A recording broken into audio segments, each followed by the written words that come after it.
কিন্তু পুরো জলেশ্বরে পুরো মন্দিরের মতো মানে শোলা দিয়ে পুরো বানিয়েছে, দেখো কতটা সুন্দর লাগছে দেখতে।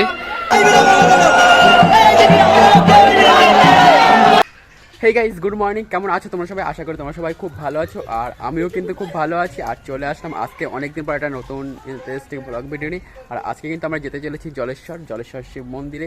আজকে আমরা যেতে চলেছি জল ঢালতে। আর আজকে তোমরা সবাই জানো আজকে নীল পুজো, আর নীল পুজো উপলক্ষে আজকে কিন্তু আমরা সবাই যাব মানে গোবরডাঙ্গা কালীবাড়ি থেকে মানে জল নিয়ে আমরা জলেশ্বর মন্দিরে যাব জল ঢালতে। তোমরা সব কিছুই দেখতে পারবে, আর আমাকে দেখতে পাচ্ছ। আর আমি কিন্তু পুরো হাফ প্যান্ট আর গেঞ্জি আর গামছা কিন্তু কোমরে বাঁধা আছে। আর দেখতে পাচ্ছ পুরো খালি পায়ে কিন্তু আজকে অ্যাকচুয়ালি আছি। আর আমরা কিন্তু পুরো খালি পায়ে প্রায় গোবরডাঙ্গা থেকে জলেশ্বর শিব মন্দির প্রায় 10 থেকে 12 কিলোমিটার পুরো পায়ে হেঁটে আমরা যাবো। তোমরা সব কিছুই দেখতে পারবে, চলো তোমরা পুরো ভিডিওটি দেখতে থাকো।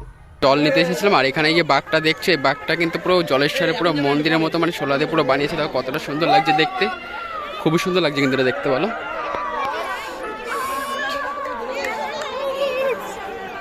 চলে এসেছি গোবরডাঙ্গা কালীবাড়িতে। আর এখানে আমরা এই যে দেখতে পাচ্ছি ঘট, আর আমরা কিন্তু এখন যাচ্ছি গোবরডাঙ্গা মানে কালীবাড়ি। এখানে যে যমুনা আছে সেখানে যাচ্ছি জল আনতে। যে সামনে কিন্তু ভাই আছে আর মানে পিছনে মামারাও আছে। আমরা এখন যাচ্ছি জল আনতে, চলো।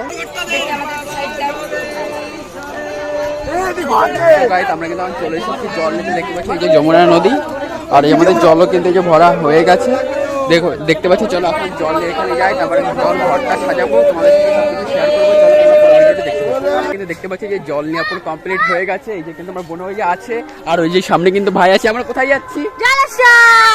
চলো তোমাদের সাথে জলেশ্বরে যাবো। অনেক কিছু কিন্তু রাস্তায় অনেক কিছুই হবে, তোমাদের সাথে সব কিছু শেয়ার করবো। চলো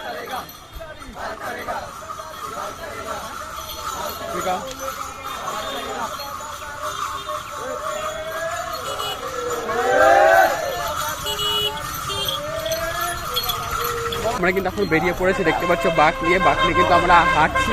আর আমরা হাঁটতে হাঁটতে কিন্তু অনেক দিন চলে এসেছি। আমি আর আমার এই মানে মামার ছেলে, আর আমরা হাঁটতে হাঁটতে অনেক দিন চলে আসি। আর পিছনে কিন্তু মহিষীমোরা সবাই আছে। চলো আমরা এখন যাবো হাঁটতে হাঁটতে। এখন প্রায় কিন্তু এখন প্রায় কিন্তু 8 কিলোমিটার মতো বাকি আছে। সবে কিন্তু আমরা 2 কিলোমিটার মতো হেঁটে এসেছি। আর আমাদের যেতে যেতে কিন্তু মানে অনেক রাত হয়ে যাবে। চলো তোমাদের সাথে সমস্ত কিছু তোমরা দেখতে পারবে।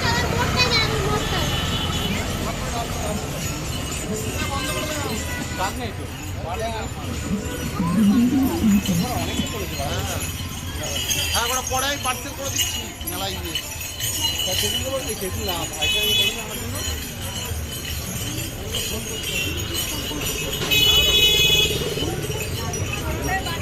তারপরে কিন্তু আমরা হাঁটতে হাঁটতে চলে আসলাম নাইগাছি বলে একটা জায়গা আছে সেখানে। এখানে এসে না খুব কষ্ট হয়ে গেছিলো, সেই জন্য কিন্তু আমাদের বাঘখানা থুয়ে এখানে বিশ্রাম করছিলাম। এখানে দেখেছো সবাই কিন্তু বাঘ থুয়ে বিশ্রাম করছে। আর এখানে দেখছো কত সুন্দর সুন্দর মানে বাঘগুলো সাজিয়েছে, মানে খুব সুন্দর লাগছে দেখতে কিন্তু। তারপর আমরা হাঁটতে হাঁটতে চলে আসলাম মানে জলেশ্বরের মেন গেটে, মানে যশোর রোড থেকে যেখানে জলেশ্বর ঢোকে, তারপর সেই গেটের সামনে চলে এসেছি।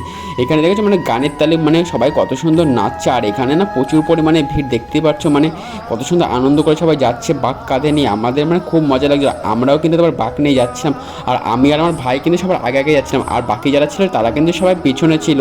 আমরা বলছিলাম আমরা ফার্স্টে এসেছি, ওরা দেখি ওরা কারোর কোনো খোঁজ নেই, পিছনে তাকিয়ে দেখি। তারপরে কিন্তু আমরা জলেশ্বরে দেখি যাচ্ছিলাম হাঁটতে হাঁটতে। আর এখানে দেখেছো মানে কত পরিমাণে লোক দেখতে পাচ্ছ। তারপর 20 টাকা দাম করবো, তারপরে তো গায়ে হাঁটতে হাঁটতে প্রায় 8:30 জলেশ্বর শিব মন্দিরে তোমরা দেখতে পাচ্ছ। আমার পিছনে কিন্তু রয়েছে জলেশ্বর শিব মন্দির। আর আমরা এখন যাবো মন্দিরের ভিতরে। আর জল কিন্তু আমরা এখন ঢালবো না, রাত 12টা পরে দেখতে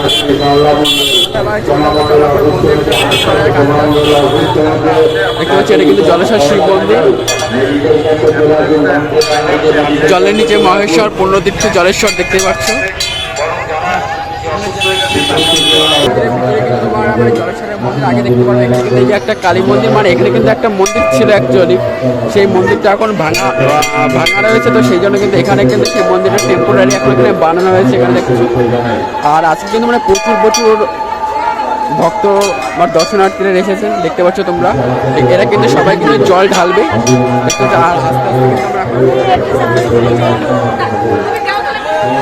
আর আস্তে আস্তে কিন্তু আমরা মন্দিরের ভিতরে যাচ্ছি, দেখতে পাচ্ছ।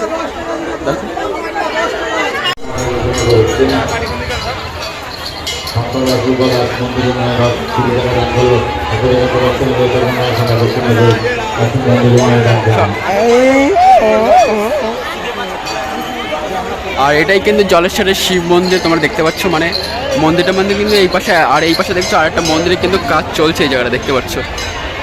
এখন রাত্রেবেলা তো সেটা অতটা বোঝা যাচ্ছে না, এখন অন্ধকার বলে, আর দিনের বেলা হলে তোমরা বুঝতে পারতে। দেখো, আর এটা কিন্তু জলেশ্বরের শিব মন্দির, আর ওই পাশে যে আর একটা মন্দির দেখতে পাচ্ছ ওই সাইডটা, আর ওই মন্দিরে এসেই কিন্তু মানে শিব ঠাকুর মানে প্রতীক্ষা করে দেখতে পাচ্ছ। মানে যারা এসে গোবরডাঙ্গা জমিদার বাড়ি থেকে যারা এসেছিলো তারা কিন্তু সবাই বাঁকে করে জল নিয়ে আসছে মহাদেবের মাথায় জল ঢালবে বলে দেখতে পাচ্ছ।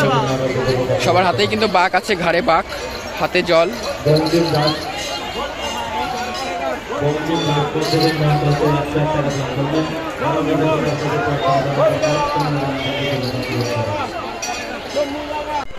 আর মন্দিরের সামনেই কিন্তু এখানে সবাই ধূপকাঠি মোমবাতি এখানে জ্বালাচ্ছে দেখতে পাচ্ছ।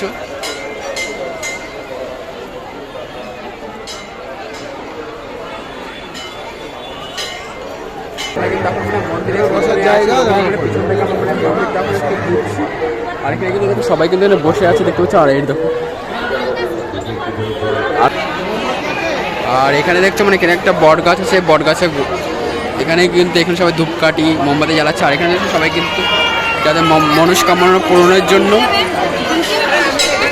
এখানে ঢিল বাজছে দেখতে পাচ্ছ।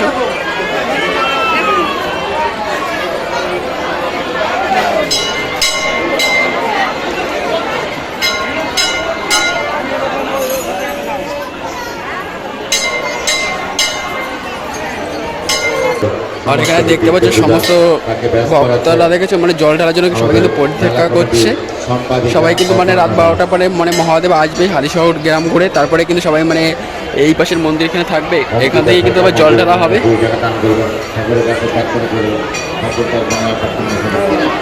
আর তারপরে কিন্তু চলে আসলাম আমরা নন্দী মহারাজের কাছে। আর এখানে এসে নন্দী মহারাজকে একটু নমস্কার করে তারপরে এখান থেকে কিন্তু একটু বর চেয়ে নিলাম। আর তারপরে কিন্তু দেখো সেই মুহূর্ত চলে আসলো হালিশহর থেকে মানে বাবার আজকে ফেরার পালা। আর তোমরা তো জানো চৈত্র মাসের 3য় সোমবার মহাদেবকে মানে দুধপুকুর থেকে এখান থেকে তোলা হয়, তারপরে কিন্তু হালিশহর বেরিয়ে যায়। হালিশহরে বেরিয়ে 7টা গ্রাম ঘুরে। আর আজকে কিন্তু মহাদেব নীল পুজোর দিন, মানে মহাদেবের আসার কথা। আর আজকে কিন্তু এখন ঘড়ির কাঁটা বাজে, কটা বাজে এখন বাজে কিন্তু ঘড়ির কাঁটে 1:45। এই 1:45-এর সময় কিন্তু মহাদেব আসেন জলেশ্বর মন্দিরে। আর অন্য বছর কিন্তু 11:30 থেকে 12টার মধ্যে চলে আসে। এবছর হয়তো কোনো কারণবশত আসতে দেরি হচ্ছে। চলো তোমরা দেখতে থাকো, পুরো মহাদেব আসে সেই মুহূর্তটা উপলব্ধ করো।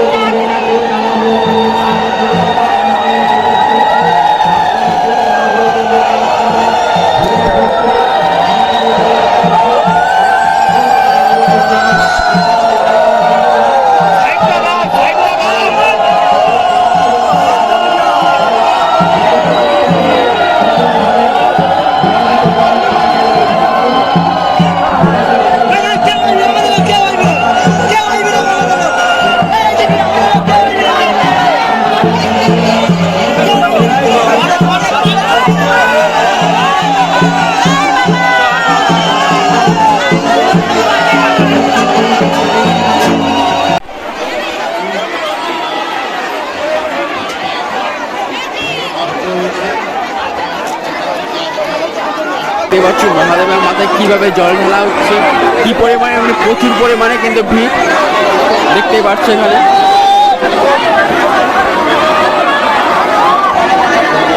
লাইন দেখাচ্ছে প্রচুর পরিমাণে লাইন, যত দেখা যাচ্ছে লাইন আর লাইন।